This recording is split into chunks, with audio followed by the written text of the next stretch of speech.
Hello everyone, this is Grishma Natraj, and today I'm going to talk about hyperactive kids, how to handle them at home. Last time I had talked about to take care of, in general I had talked about the hyperactive kids, but today I'll be discussing how to take care of them when they are with you in your house. So first thing, mostly what happens here is parents or teachers actually have to go through a little crazy time taking these hyperactive kids, isn't it? When you talk about hyperactive kids, they are actually very demanding and they need more attention. So remember, parents, hyperactive kids are actually, these are the kids we are engaged into the process. They don't like to sit on the desk and do the things. They get easily distracted if you keep them sitting on the desk. So for hyperactive kids, it's a process where they just want to keep on moving as their energy levels are really very high. For them, it's doing rather than sitting and listening. Yes, like there are kids who like to sit at one place and listen to the conversations or watch the TV or watch the videos going on. But here with the hyperactive kids, my dear friends, they have such a lot of energy that they don't want to sit down. Rather, they just want to keep on moving and doing the things. So if you see, actually, you can convert this idea of desk jobs or desk learnings into a practical learning for these kids who are hyperactive.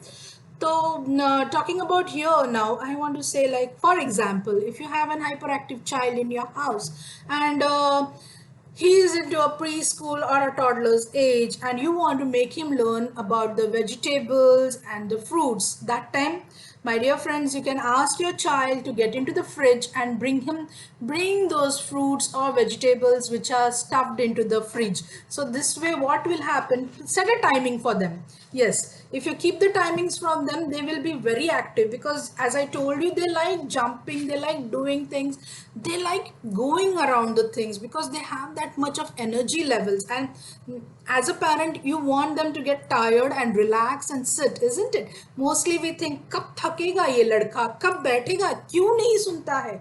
All these frustrations comes up to us. So this is the best way you can keep them engaging. Don't open the fridge for them. Let them open the fridge, let them find the vegetable tray or the fruit tray and find the particular fruit and tell them where you want it. You want it in your center table or you want it in your dining table to be placed. So this way, they will keep on running, they'll keep on getting the things, and this engages the child also. He automatically learns about the vegetables and fruits. Secondly, you can even ask the child, like, you can teach the child even history. For example, now there are characters like Simba. These days you see lots of movies of Ajay Devgan, like Suryavanshams and all those Singhams and all those things.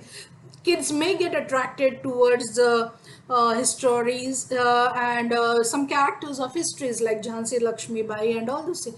Let them play. If you want to explain them history, come on, let them be that particular character. Tell them how to fight, how to hold the sword, and teach them all these things, because then their energies are utilized into that direction, and it will be really easy for the kids to understand history also. You can also ask the kids, in the kitchen to help you. Yes, if you have some forks and spoons, you can tell them to arrange them in the proper rack, where the forks have to be kept, where the butter knives have to be kept, and where the spoons have to be kept. And this way, you can even ask them, count how many people are there in the house, and how many forks, and how many butter knives, and how many spoons are there. So this way, they can get used to the mathematics. So also they can learn numberings, and they can even get used to the small sizes, different sizes also. Similarly, it can go with the other utensils also, like arranging the tumblers and arranging even the masala boxes, which are very colorful in our kitchen, isn't it? Like a red, yellow, turmeric color and all of the things. You can just ask them to arrange it in a proper way, but in a joyful. So you are actually utilizing your kids' energies into this. So different activities actually add fun for them, and they are very excited to do different activities, and this keeps them busy. One thing, the kids who are hyperactive, they are actually a kinesthetic learner.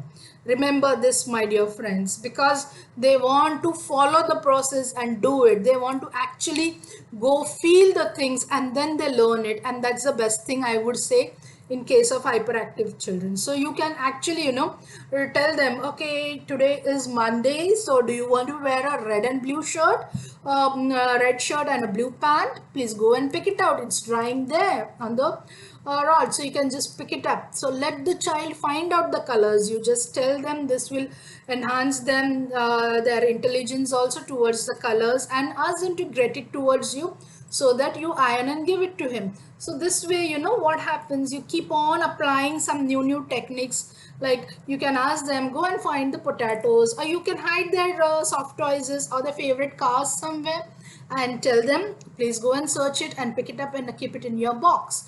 So this way what happens, the kid keeps on running here and there whole time, and he keeps on doing the activities, which is also helping him to be intact with the things what, where, how to be placed. So these are the best ways to keep the child going. And sometimes, yes, you can also engage the kids. If you have some plants in your balcony, ask them to spray water on the plants. That keeps them engaging with the nature also. And you can allow them to do the vacuuming in your house. That's also okay, because that will actually help them to be intact with the neatness and tidiness of the house. So you have to actually keep them running because of their energy levels, and you need to have to actually channelize their energies into proper direction. So my dear friends, if you start following this tips, staying in the house, I think so your hyperactive child can be controlled, and he can also be brought to a proper discipline. So these are the few things. If you have gardens or you have some play area in the apartment or in your house, you can just give him that time. See to it that you don't clinch him to the desk, because they really don't like it. It's like a torture to them, and they start throwing tantrums and becoming more aggressive. So understand what an hyperactive child exactly needs. He wants to keep on going. He wants to do it fast. He wants to do it quickly. He wants to go and grab the things. So utilize that way of thinking of the kids into that part of games, which you can actually create on your own. And this way you can take care of your child also, and simultaneously you can pay attention to your regular routines of your office works or your household activities. So my dear friend, this was small tips to all those mothers who are finding it difficult to handle the hyperactive child in this lockdown period. So do follow it and see, you will enjoy it, and you will not yell at your child, because the child will automatically get tired, running from here and there in the corners of the house. So do try this and let me know how it was doing it with the child. Thank you very much. Have a great time.